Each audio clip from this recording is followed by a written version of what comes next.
Hey guys, thanks for tuning in. Another edition of the Detour Live. We're joined by the man on the ground, four-time national road champion Johnny Trevorrow, and it was an eventful stage. Iffy, a few nervous moments for the race leader Remco Evenepoel with his crash, but Richard Carapaz, as we said in the title description, he's broken a 3-year drought, Grand Tours, and taken the stage win and his opportunity from the break.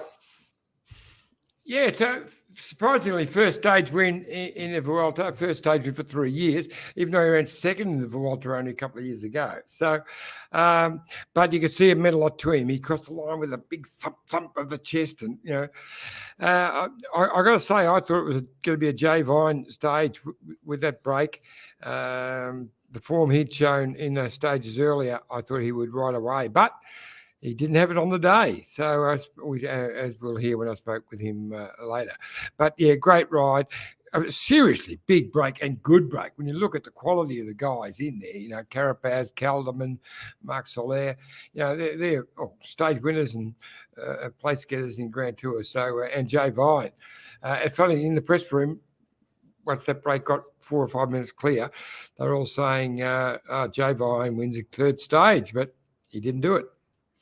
Well, as Bewley fired up about, that's why he sat up that stage where he could have made the call to potentially go for a podium on GC, and it was all for the stage wins. But you can't win them all, well, John. I think he just showed that he knows he wasn't ready for GC.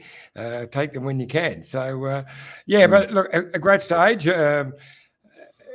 Predictable in lots of ways. I felt that the break could get 10 minutes clear because there was no one going to contain that. And that's exactly what happened. They got, 11 minutes, I think, at one stage, pulled it back to 5 or 6 in the end. But a very big break, 30-odd bike riders, hot day again. But seriously good racing. Well, let's have a look at your interviews. We've got a lot to get through again. Here's all your grabs from before the start of stage 12. Well, on the positive side, we haven't spoken to you yet about the great win yesterday from Caden. So, take us through that different emotions from the devastation at the beginning of the day with Simon out with COVID to the exhilaration at the end. Yeah, well, it was a big shock to everyone yesterday morning when we started and we got the news. And speaking with Simon, there's just no way that he could consider continuing on, despite the COVID positive. So that was a real down point for us, but I think it's certainly a trait of this team, our team. The culture that we've built is to bounce back quickly and hard, and that's what we spoke about in the meeting before the race yesterday. We knew Caden was a good shot. He's been around the mark the whole tour. He's got the speed. We just needed to get the clean air for him, basically. And as you saw, the guys did a tremendous job of delivering him. It was textbook. You couldn't get a better run at it. So from the absolute lows of lows to a huge high at the end of the day, it was a big day for everyone. Yeah, you know that when you said textbook, because it was textbook lead out. Game 8. And he read it so well. I mean, everything was perfect. Heavy did a wonderful job as the last man. But then still 300 to go, 250, and he just read it. Deccan Cobb come through with a couple of just jumped on them, surfed the wheels, and showing that speed we've always known he's had. Yeah. He's delivered on the big stage now. Yeah, absolutely. He got a beautiful run at it and finished it off for the team. Yeah. So what's the plan for today? It's a bit of a different one. Yeah, look, it's a bit tricky. Well, not too tricky. It's a bit of a cross headwind most of the day with one climb final, so it's quite easy for a team to control this one. We'll see if there's a big group going down the road. Would like to be part of that, but I think probably tomorrow's a really good chance for Caden again. So we'll probably save our effort for tomorrow. Just looking at it, it looks like a stage. I think they'll let it break go. I think you get if the right people in it could get 10 minutes. Yeah, there's plenty of guys off GC now that there's no concern. The one in your turn, I think, could actually win today if he got in that move would be Lucas Hamilton. Yeah, look, Lucas is moving well. He's had a couple of shaky days, but he's coming out of the tour and the load really well now, and we're looking forward to seeing what he can do in the back end of the race now. Today could be a good opportunity, but there's also plenty more coming up. Good luck, mate. Thanks a lot.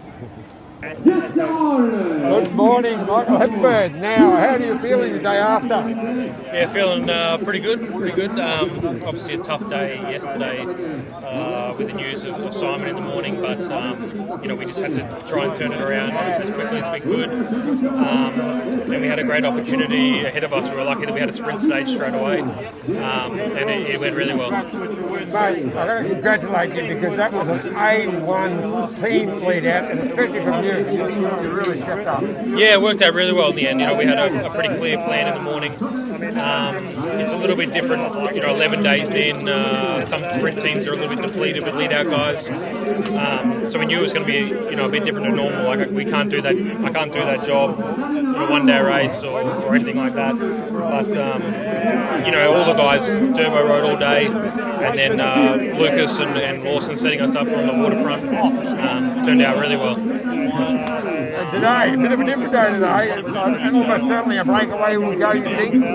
Possibly, yeah. I wouldn't be surprised if it's a bit of a fight at the start for the breakaway, but it's a long day, pretty flat most of the day until one big climb at the end. It could be a breakaway. It's sort of a long day to control just for one climb at the end. So, certainly going to be some guys kicking around at the start. It could take a while to go. Morning, Kate. How you doing? I'm doing really well, mate. Now, you've had a night to think about it. I can imagine lots of to and fro from Australia. How are you feeling about today? Yeah, really happy. Pretty keen to enjoy today with the boys. Just get through the stage and move on to tomorrow, maybe another opportunity. And there are more opportunities to come, but pretty happy just to enjoy today. Yeah. So I think a breakaway will go today, but I couldn't imagine you didn't want to get in that. You just want a recovery day, would you? For me, yes. We've got a few other cars to play. Maybe the other guys will have a look. But I think everyone's just keen to have a nice, calm, relaxed day before going after it again tomorrow. Well done yesterday, mate, and enjoy basking it today on the road. Cheers, Johnny. Thanks, mate. Yeah, I spoke to you guys in the morning. We were all pretty down. But, put some tunes on, had a good laugh in the bus, and everyone got together. And I think that's what's good about this team is that we're quickly not to dwell on bad moments, and quickly to turn it around, and we did. And it was a really special day for us yesterday. Really special day for Caden, but also the way the whole team rode. We lost Simon, and we just refocused, got back into it, and the boys nailed that final like you couldn't believe, and it was nice. You had a strong job at the front of the engine room for quite a few kilometres, from about 40k out. You were having to do I ended up riding from about 30k in, so it was about 170 or 180 on the front there yesterday, so into a headwind, but I'm in pretty good shape. So Gene asked me to ride, and I think that's sort of what I'm good at. Just that constant effort. The finals get a little bit too punchy for me.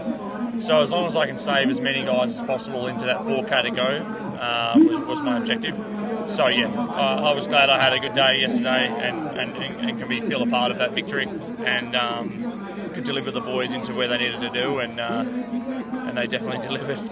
Well done yesterday, mate. Maybe a bit of an easier day for you today.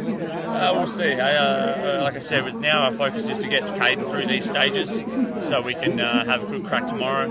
And there's a few more good opportunities for Caden, and I feel like now he's got his first one. He knows how fast he is, and also the sprint field's getting weaker and weaker as well with all the COVID cases, and lead out teams are depleted, and we're still going pretty strong. So I think there's more to come. Yeah, it's a fairly drafty one. 6.5% for 19Ks or 20Ks or something like that. So we'll see what happens, but it steepens up a little bit at the end. Smaller roads. With the quick step down, down to 5 guys, 4 if they keep one with Remco.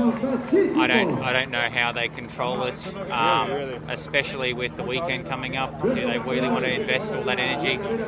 So I think, Group gets 10 minutes today, possibly. Wow, you think Quick Step will have a difficult time controlling things now, and maybe that opens the door for the Ineos, for the Jumbo-Visma to try something? Well, like I said, it's an interesting day because it's a very drafty climb. So if another team comes in over the top and invests a lot, they could just be doing Remco's job for him. He's already proven that he's the best all-rounder in the race so far. So do they want to hand him another victory on a gradient that doesn't really allow that elastic band to snap? I don't know. What about yourself? We know you climb very well. Do you try something today? Is it from the escape? Is it from the GC? It's a bit of a lottery on starts like this, so we'll see what happens. Leaving it open. Yeah, absolutely. Yeah. I just feel, Jay, that this is the day you could get in the break, because I don't know that the teams are going to control this very well. So a break with the right people in could get a big margin.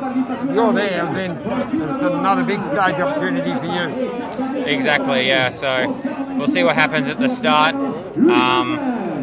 At the end of the day, I don't want to use a lot of energy to try and get in the move, especially if it turns out I'm more on and they do control it all day and they want to race for GC.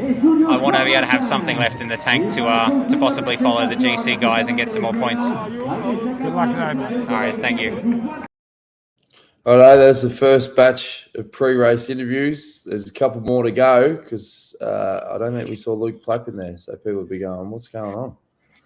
So here's the second part of pre-race interviews. Another day. I'm a bit confused. Do you think it'll be the GC guys will race this one, or do you think a break will go? It's hard to say. It's all on Quick Step, to be honest. I'd be surprised if another team rides all day to probably have Remco beat them, but they have to try at some point.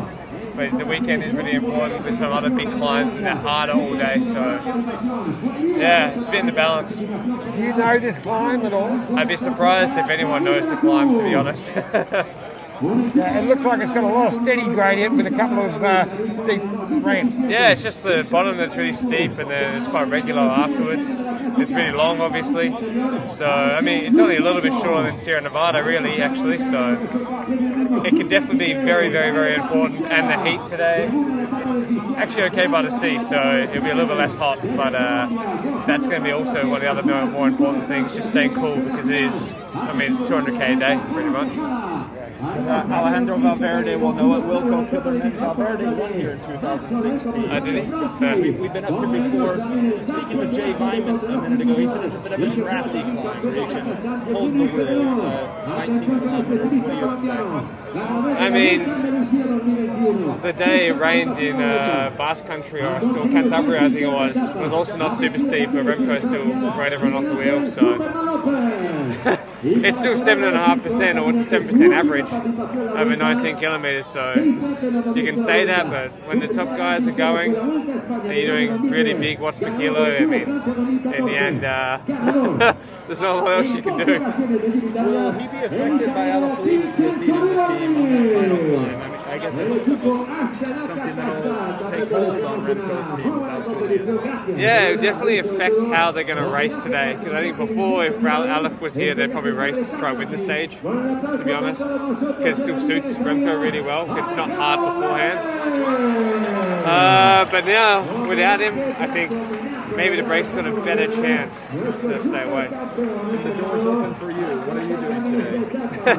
I'm just going to follow and make sure I can still finish in the top 10 by the end of this race. And I think there's going to be other opportunities, but today probably isn't the day that's going to be opportunistic for myself. Ben, just one for me. Prior to this Welter, Remco had maybe the reputation of being a bit volatile, a bit temperamental, a bit edgy in the peloton. I mean, how's he looked to you in the last couple of weeks? He seemed a more mature character to us. Yeah, he seems a lot better actually, but to be fair, he's also sitting front row, so I don't really see him. I don't think I've said a word to him either, so it's kind of... you don't really know when someone's in the front. It's more difficult when you're fighting for the wheels and trying to find your place in the peloton. That's a lot more difficult. I saw it and it's very long. Difficult. So hope I have the legs to be there with the best ones. What do you think we can expect today? Breakaway, or maybe you guys will be fighting for the GC for a stage victory? I mean that depends of probably of the beginning and the breakaway that will go. But for sure for the GC at the end, I don't expect to go slow there just to come to the top. So for sure we'll be racing and for myself need to be there with the best one. A bit sore, but yeah, look, had to happen one day, didn't it? It was just annoying it was on the easiest day so far. But yeah, look, I'm fine and ready to rumble today. Yeah. So what actually happened? I got a puncture and then we put on a brand new wheel, and I think the tyre was just brand new and combined with the slippery roads just fell out, mate. I think similar thing happened to Alaphilippe, just looked like the roads were pretty slippery. But yeah, just my pride's a bit hurt, but that's about all. So today, was it more of a recovery day, or are you going to actually roll the play today? Nah, big roll today, mate. This is actually Carlos's hometown. This is where he's from, and look, this is his training climb, and he really likes it. So I think we're going to try to put him in the top 3 JC today. That's the game. Let's see if we can get him up there and really see what he can do in that finish. It's a really long climb, and if he's got good legs, I think there could be big time gaps at the end. Oh, interesting, because we were just debating whether a break could get a big gap today. The right people could win a break. Who's going to contain it? I think the break will probably win. We'll try to slip Carapaz in it too, but I think with GC we'll put Carapaz in the break, and then we'll all probably look after Carlos, I think, and let the GC guys fight like they have for every other climb. I'm sure Javon will probably try to slip up the road, and there'll probably be a few other teams. But yeah, we're gonna try to set Carlos up to have a real good one on the climb. Good luck today, mate. Thanks, mate. All right, they're all the interviews before the start. He was spot on too. He actually nailed the whole stage. He said they put Carapaz in the break. Well, they did, and he won. And look after Rodriguez, and he's moved right up to just short of third overall. Well, let's have a look at the GC there. He's sitting fourth. He's a minute behind Enric Mas, who's in third. Brogger's still 2:41 behind. No major shake-ups. No, Sorry, mate. No, I was going to say, we'll talk about Evenepoel, because he went down, and obviously, he didn't hurt himself too bad, but he had quite a bit of not the skin off, but skin suit off anyway. I mean, we've got holes everywhere in his outfit when he crossed the line. But cool. He's been amazing in this Vuelta, giving interviews, just staying, answering every question. All the reports that came through in the earlier part of his career that he was hard to deal with. I think he's just grown up, and he's a sensational young man to interview. Well, we've got his interview post-race coming up, but we'll have a quick drinks break and we'll be back with plenty more details, so stay tuned. Look at this bike. You think it's just a bike, right? But it's not. It's a bike 374 people are looking at. This guy, this girl, them, all looking at it. People from here, there, and wherever this is. People that are looking for a bike. Or just a piece of it. Amateurs, semi-amateurs, and pro-amateurs. This guy wants this bike, but with this crank and these bars. This could be the perfect match. But not this one. This girl has a bike to sell, and thousands of people might purchase it. Eyes on Bikes help grow small businesses. His, hers, yours, and the latest data and insights help those businesses keep moving. We are the world's #1 bike marketplace, with over 500,000 products and 900 brands, where buyers and sellers are brought together in a place where a bike is never just a bike. Bike Exchange, where the world buys, sells, learns, and rides. Thanks again to our great mates at Bike Exchange. They're big supporters of the show, big supporters of world cycling. Get over to bikeexchange.com.au, Iffy. what can they expect to find? No matter what you want, whether it's a track bike, a road bike, a mountain bike, a gravel bike, an e-bike, they've got the best deal for you. And just jump online and they'll find it at a store not far from your place. Tell them if he sent you. Exactly. All right, here's all the interviews after the finish of stage 12. Luke, you've finished with a smile on your face. It's not bad after a pretty tough finale. Why wouldn't I be smiling, mate? Richie got the job done. It was a bit of morale to get us through that last half an hour of the climb. How did Carlos and Taylor go? Yeah, well, we were watching Richie on the front. He looked fantastic. Of course, we were barring for Jay Vine, but he didn't. He's won enough. He got a great ride by Carapaz. Fantastic, and he looked really proud as he crossed the line. Yeah, he was, mate. It was a tough ride to get him in the break.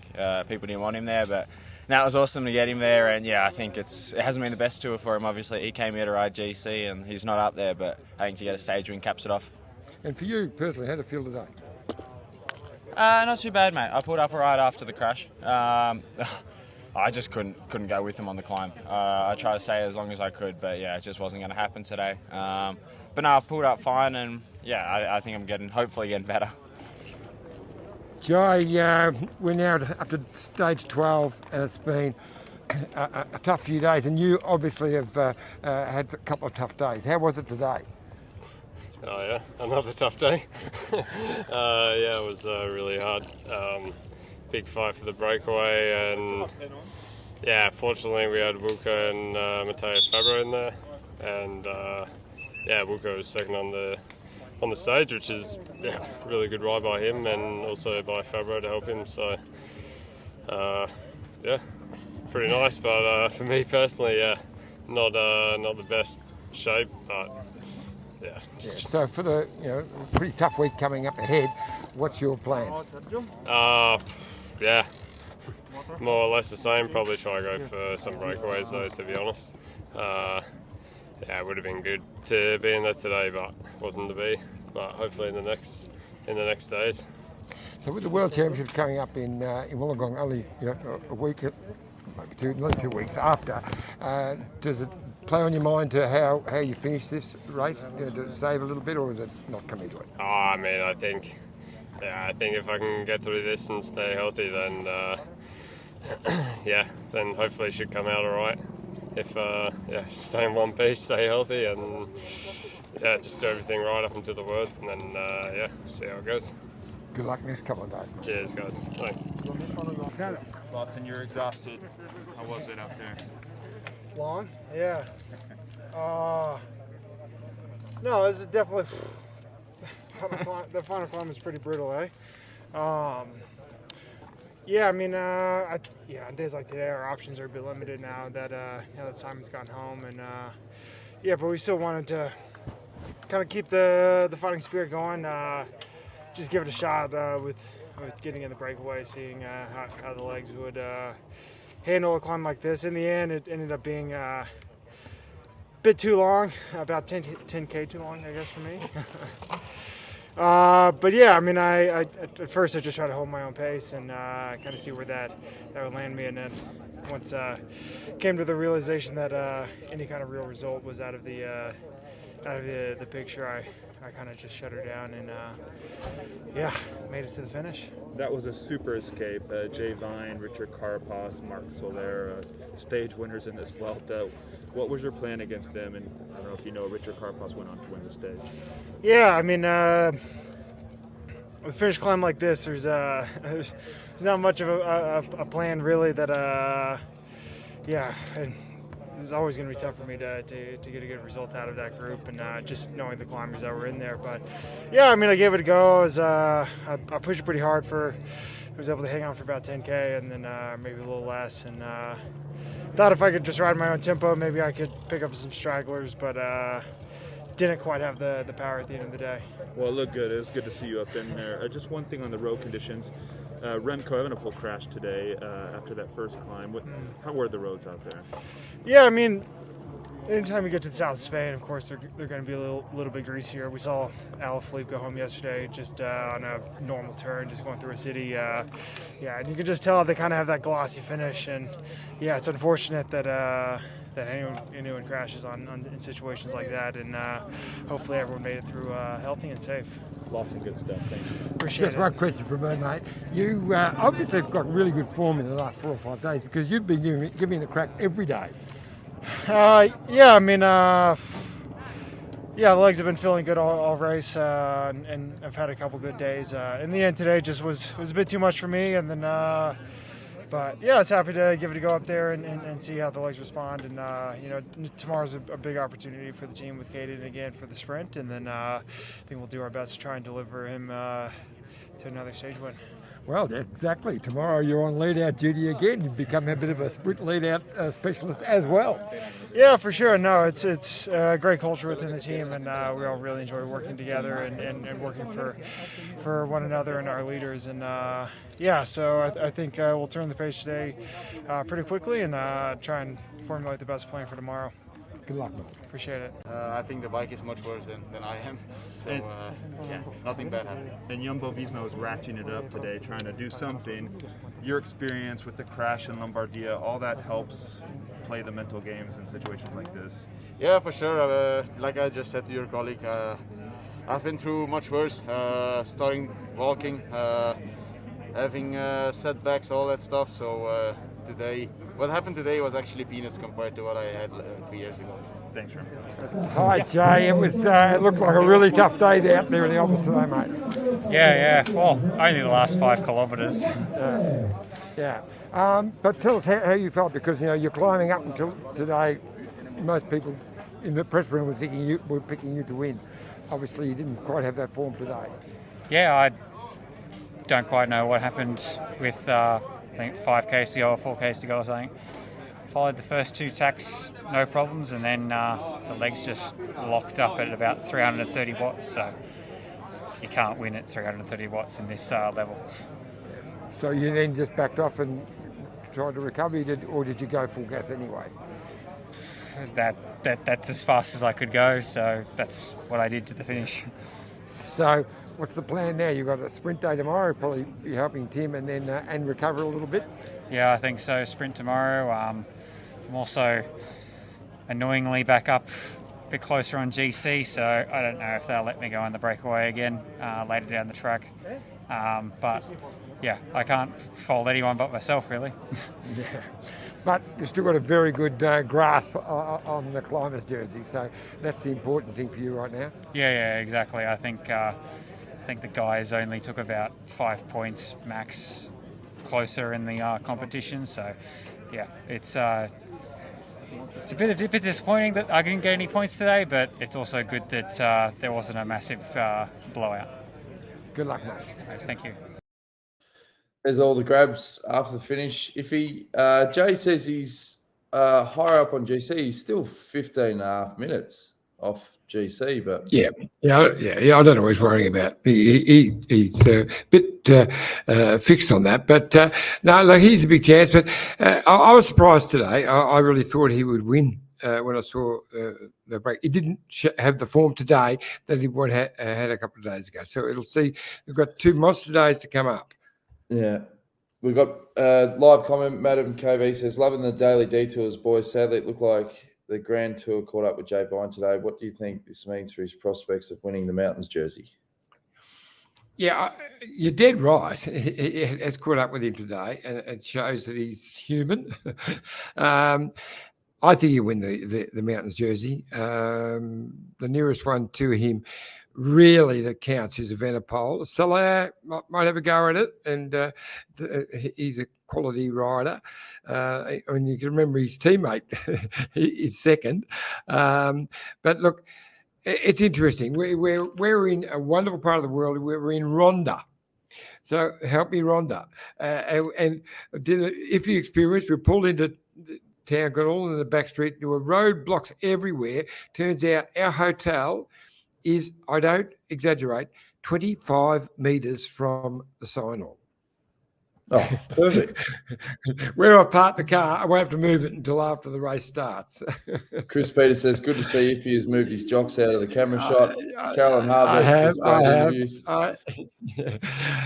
So anyway, the boys are down it's a wonderful part of town. There's a big festival. There's bullfights on over the next couple of days. The town is pumping. So Chris and Neil and Vazzy are down. We had a wonderful restaurant that they wouldn't leave. So they're there for the duration, I would say. Stage 13. If he, as we said, sprint stage, Caden Groves is your tip. He is my tip, and not just as you say, backing Bike Exchange Jaco and showing my allegiances, but I picked him, believing in him the other day, and now that he's won, he's going to be very hard to beat tomorrow. All right. Well, thanks again for all your support, guys. YouTube.com/the Detour Podcast, 6:30 a.m. Australian Eastern Standard Time for the rest of the Vuelta. Good job if you go out and enjoy the ambience, mate. 25K for the start. You're going to have a late one. 25 metres. Oh, 25 metres, sorry. Even better. All right. Take it easy. See you again tomorrow, guys. Cheers.